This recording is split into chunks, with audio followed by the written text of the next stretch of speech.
Yan, magandang araw po sa inyo lahat. Papunta po tayo ngayon sa Santa Ana, Barangay Santa Ana, Taytay Rizal. Ayan, kasama po natin si Gawat Sani.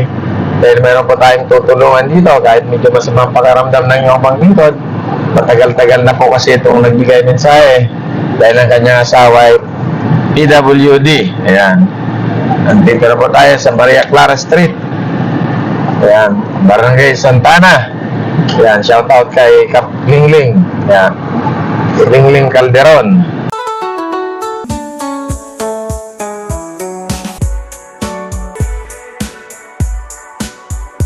Alin ba asawa mo? Ayun. Opo. Akala ko sinong PWD? Asawa ko po. Ano po siya? Mental.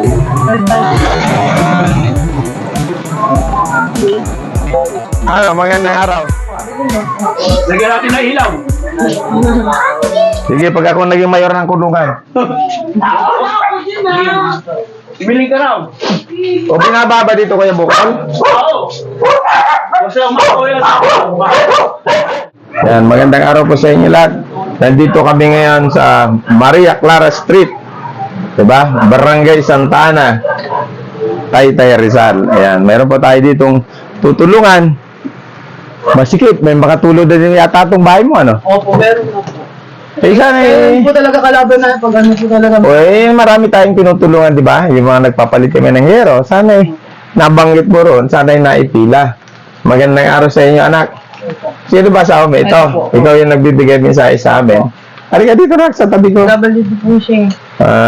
Kasi yung asawa mo, palagi nagbibigay mensahe. Sa tutungan, natabunan na kayo. Sa dami. Pero lagi ka naman nagbibigay mensahe. Kaya pinili natin na pumuntahan dito. Kasi yung asawa mo, sabi niya, ikaw doon may kapansanan, kaya hinihingi niya ng tulong. Ano bang iyong nararamdaman o anong iyong kapansanan sa iyong pangangatawan? Ayos naman po. Pagka ano po, minsan sumusampong buhay ko. Anong sakit mo, anak? Ano po? Ano? Migraine ba? Schizophrenia po. Anong nararamdaman pag may ganon? Yung nalilimot ano? Hindi po, parang wala po sila sa sarili. Yun nga, nawawala sa sarili. Opo. Kumusta naman ang nakahanap buhay natin? Ayos naman po. Matungal po ng araw niya.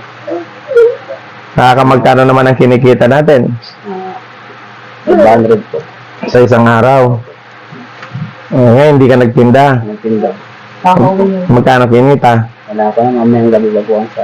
Mamayang gabi pa. Dapat sa kalagayan na yan nagpapahinga na. Kaya ano masasabi? Nandito Kuya Edward, napasyalan ka. Sa tangan po. Ha? Okay naman po. Masaya po. Masaya ka? Oo.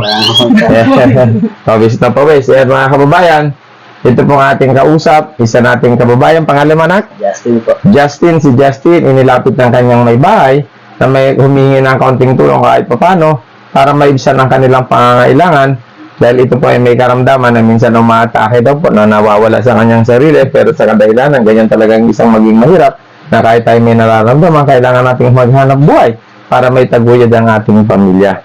Kaya Kagawad Sani, anong masasabi mo? Ayan po. Isa naman po na mayroon pong kahilingan sa programang Mutingling. Kaya sa lahat po ng mga umaantabay ng programang Mutingling, subscribe naman po ng aming programang Mutingling by Cap Edward. Panoorin niyo po sa YouTube channel para po kung sakaling po kayo ay mayroong kahilingan at isa rin po kayo tulad po nito, matagal na po nag-message sa programa at natabunan na po dahil sa dami po na nag-message. Kapag kayo po ang napusuan ng buting kapitan, kayo po ay kusang pupunta namin ng inyong bahay. Salamat. Nakita niyo po yung kanilang tirahan, maliit, pero nagiging masaya ang kanilang pamilya. Ano masasabi mo ngayon? Na nandito na kami. Masaya po. Oo. Di mo inaasahan, kanina pa kami tumatawag nga na hindi ka dumadating. Sana makapagpahinga ka man lang ng ilang araw. Para at least, pero sa totoo lang, namumutla ka. Di ba? Talagang siguro sa umaga, namamalingke. Yan mga kababayan, marami tayong mga kababayan na nakakariwasa sa buhay. Sana maisip natin tumulong. Hindi na tayo magpakalayo sa ating mga kapitbahay na nangangailangan, tulungan po natin sila. Ang inyong banglingkod ay may nararamdaman. Kaya nga ng ating pananalitay alalay lamang, hindi tayo pwedeng bumitaw ng mas masalitang mas malakas sapagkat tayo ay nahihirapan dahil may nararamdaman ako, anak. Pero ganun pa man, sabi mo nga magkano ba ang gamot na pangangailangan sa araw-araw? 58 ang isang araw niya. Ang isang araw niya 58 pesos. para sa panggamot. Opo. Pwede sasagutin na natin ang isang buwan mong gamutan, anak. Ha? 58 pesos times 3. Di ba? 1,740. Ano? Oh, tama ba? 58? Tama. 24. O, 1,740. Di ba? Sagutin na natin yung isang buwan mong gamutan. Ha? Okay ba sa iyo yan? Okay po. O, 1,740, isang buwan mong gamutan. Ayan. O, isa. 2,000. May isang buwan kang gamutan. O, itong 1,000, ipasyal mo yung mga pamilya mo, magpahinga ka kahit isang araw man lang. Ha? O, ayan po. Binigyan natin sila ng kapahinga. Yung pala, wala palang bagang yung anak. Yung extra 1,000, pwede mo magamit na ibili ng gamit ng iyong pamilya at pagpasensyahan mo na yung aming naitulong sa ngalan ng programang Munting Hiling. Ang Munting Hiling po ay personal po naming pera ang aming ginagasta. Wala po sa aming nagdo-donate. Minsan may nag-i-sponsor ng mga gamit kagaya ng yero. Gusto kong pasalamatan si Dakilang Ama. Ganon din naman po si Nonay, si Arpil sa kanilang donasyong yero. At sa lahat po ng ating taga-subaybay, ako po yung humingi sa inyo ng paumanhin. Kung hindi pa po ako nakakapunta sa inyo sa kadahilanan, marami pong dahilan. Una, ang aking karamdaman na hanggang ngayon ay aking nararamdaman. Dahil sa batid sa inyong kalaman, anak, hindi batid sa inyo, ako ay nagka-COVID nung nakaraang pandemic. Kaya mahina na rin ang aking katawan. Kaya madali tayong magkasakit. Ngayon, anong masasabi mo ngayon? Kaya po, ay po may pang-allowance na rin po. Makakapagpahinga ka ng isang araw man lang. Bukas, huwag ka na magtinda. Ilan mo muna sa pamilya mo. Ibili mo ng bagyong anak mo. Bumili ka na ng gamot mo para sa isang buwan. Thank you po. Hindi po kapatid. Ano masasabi mo? Maraming O, sana. Tulog po kayo na lang. Ayan. Sana anak, ganito lang ang pakiusap ko sa inyo. Pasensya na po kayo. Ito po'y pakiusap ko sa lahat po na nagtitiwala, sa lahat ng aking mga natulungan. Ito'y pakiusap, hindi kautusan. Anak, ako'y nakikiusap sa inyo. Sino man po sana ang aking dalhing kandidato sa darating na eleksyon sa Mayo 2025. Higit sa lahat ang mayor ng Taytay. Sana itulungan niyo ako. Ha?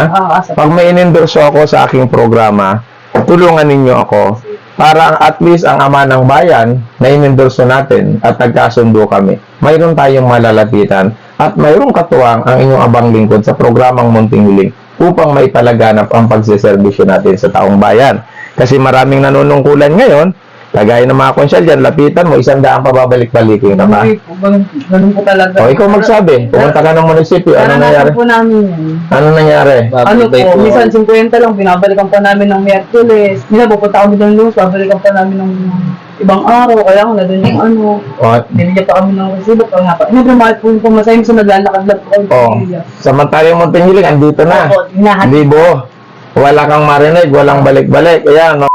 Kayo, mga konsyales, ha? Pasensya na po kayo. Kung nagbibitaw tayo mga salita, mga wala kayong silbing konsyal. Alam ko na yan, papabalik-balikin kayo, di ba? 50 pesos, yung pamasahe, magkano? Maawa naman kayo. Malayo pa na po. Kung kayo'y magbibigay na kayo ng nais eh. Hindi naman sila humingi kung magkano gusto niya eh. Ang tinutuloy niya kung magkano gusto niyong ibigay.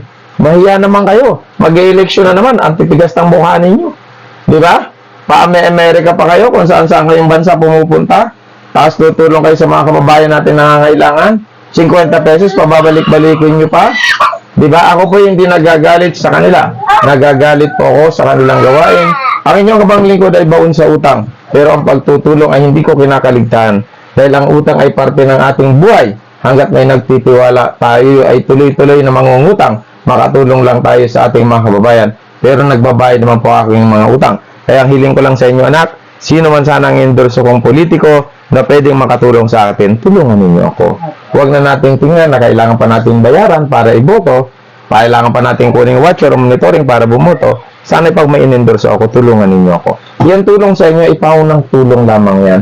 Sa mga darating na araw, pwede ka rin mag-message. At isang araw magpapatawag tayo na lahat ng ating mga natulungan, magsama-sama tayo, magdiwang tayo, lalo tigit sa lahat kung ating ama ng bayan ay may panalo natin sa ngalan ng ating mga kababayan. Kaya tulungan niyo ako, anak, ha? Mga kaso po. Ayan. Kaya sana po, sino man po ang endorso kong politiko, higit sa lahat ang ama ng bayan ng Taytay, tulungan niyo po ang inyong abang lingkod, Cap Edward, upang siya na may ating singilin sa oras na siya ay manunungkulan.